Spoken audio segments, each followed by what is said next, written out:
Hello, I'm David Breeden, the Senior Minister at First Unitarian Society of Minneapolis, and this is Coffee and Wisdom. This week, we have been looking at the question of synchrony. That is the idea of mixing religious traditions together in an eclectic sort of way. Yesterday, I mentioned the way sci-fi has kind of entered the American moral consciousness. A very famous example of that is Do Androids Dream of Electric Sheep by Philip K. Dick. This novel came out in 1968. You see the subtitle here, Alive Yet Not Living. They sought to pass as humans and seize man's dying earth. And of course, you know well from watching TV, movies, reading books, that one of the favorite sci-fi things is to look at artificial intelligence and asking, is AI conscious? What would that mean if it were? So he was asking that question back in 1968. In 1982, Harrison Ford, Blade Runner, the movie came out. The catchphrase there is, man has made his match, now it's his problem. And one of the interesting things about especially sci-fi, and this goes back to Star Trek and also the pulps of the 1950s in the book industry, that complex moral quandaries are now the stuff of science fiction and pop culture. Are androids alive? What do we owe them as beings? Are they even beings? Are they just junk?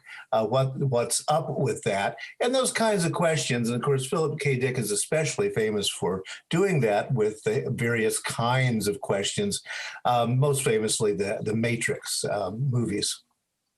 So synchrony is in religion, because there's also scientific and biological, but in religion, synchrony means blending of two or more religious belief systems into a new system, or the incorporation into a religious tradition of beliefs from unrelated traditions. Putting stuff together. As we mentioned before, actually, this has gone all the way back to human history. When two tribal groups met up, they discussed how they made sense out of the world, and sometimes those other guys had a great idea to incorporate into our idea. So synchrony is a very old religious concept, but it is accelerating with time. This is from the Portsmouth, UK Unitarians. We've talked before that the UK Unitarians are a little bit different than Unitarian Universalists in the United States, but a lot of the things are the same. So this is from their website, and this is a very, very common thing. If you start Googling the search term, what do Unitarians believe? You're going to find these same words over and over again.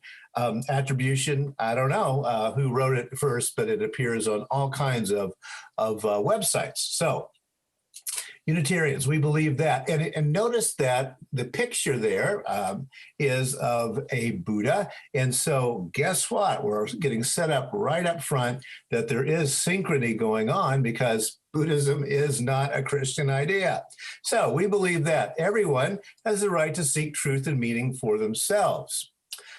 The fundamental tools for doing this are your own life experience, your reflection upon it, your intuitive understanding, and the promptings of your own conscience.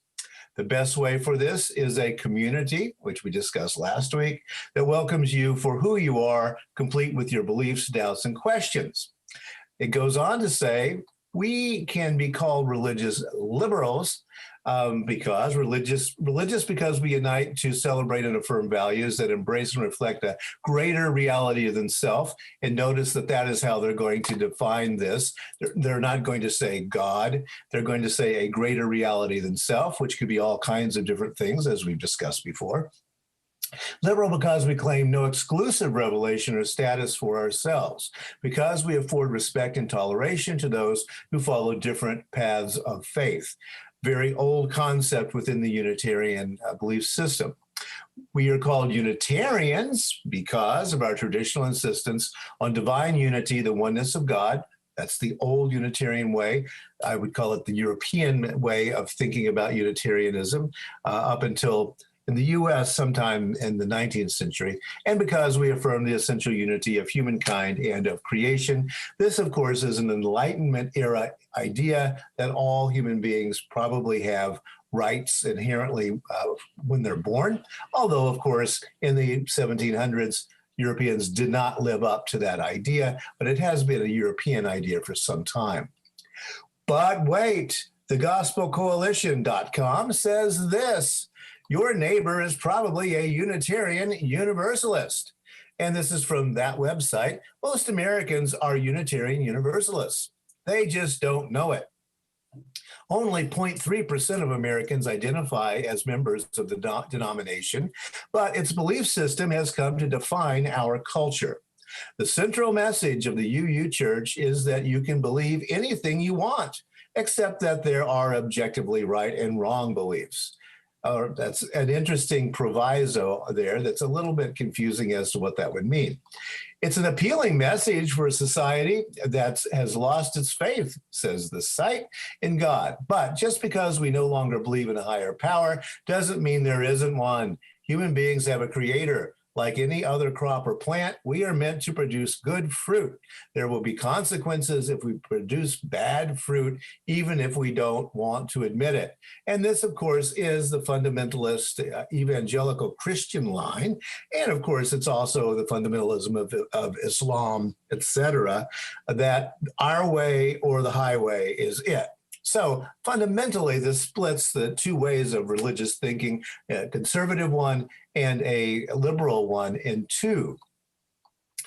As those of you who are Unitarian Universalists know, that the Unitarian Universalists have 7 principles. The fourth is a free and responsible search for truth and meaning. Free and responsible search for truth and meaning. We have discussed before on Coffee and Wisdom what responsible actually means. Is there a responsibility police out there? Are there gatekeepers who get to say this is a fine idea and this is not?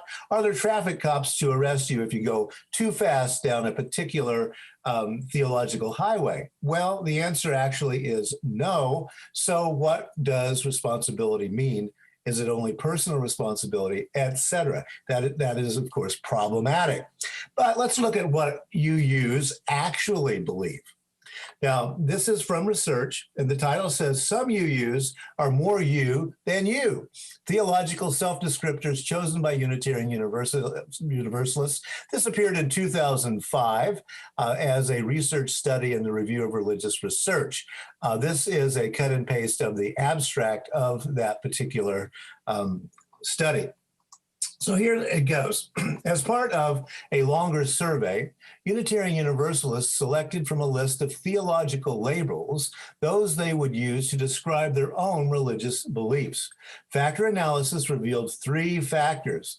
The first had strong loadings for terms referring to Unitarian, primarily Western views of the divine. The second included terms referring to neo-pagan and New Age theologies. And the third corresponded most closely to humanism.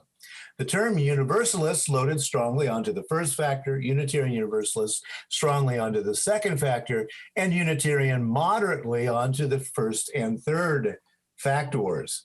So what were those factors? And let's look at it stated a little more simply. So Universalists is to the Unitarian, primarily Western views of the divine, that there is something out there, that you can pray to that thing.